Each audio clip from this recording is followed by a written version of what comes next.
தாய் தந்தையை இழந்த திருநம்பிக்கு நடந்த கொடூர கொலை. வாழைத்தோப்பில் வைத்து கருவறுத்த அண்ணன் தம்பி.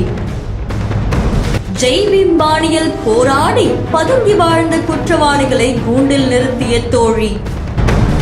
கோவை மாவட்டம் சூலூர் அடுத்த பச்சைக்கவுண்டம்பாளையம் கிராமத்தில் வசித்து வந்தவர்தான் தேனியை சேர்ந்த கவி என்ற திருநம்பி ஜீவா மற்றும் வைதேகி என்ற பெண்ணுடன் அறையெடுத்து வசித்து வந்துள்ளார்.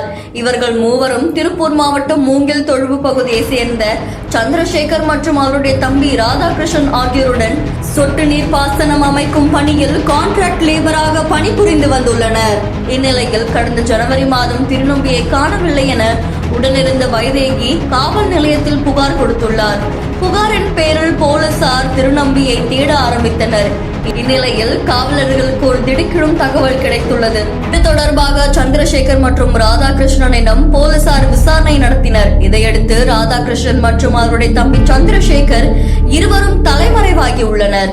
முதலில் சந்திரசேகரனிடம் நடத்திய விசாரணையில் ராதாகிருஷ்ணன் கொலை செய்திருக்கலாம் என போலீசாருக்கு தகவல் கிடைத்துள்ளது. தலைமறைவாக இருந்த ராதாகிருஷ்ணனை தனிப்படை அமைத்து போலீசார் தேடி வந்த நிலையில் 11 மாதங்களுக்கு பிறகு ராதாகிருஷ்ணன் பிடிபட்டார்.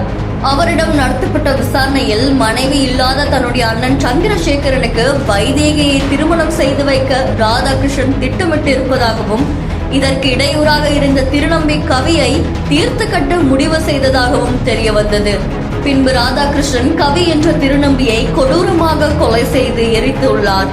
இந்த சம்பவம் தொடர்பாக போலீசார் அவரை கைது செய்து நீதிமன்றத்தில் ஆஜர்படுத்தி சிறையில் அடைத்துள்ளனர். கோவை மாவட்டத்தில் இந்த சம்பவம் பெரும் பரபரப்பை ஏற்படுத்தியுள்ளது.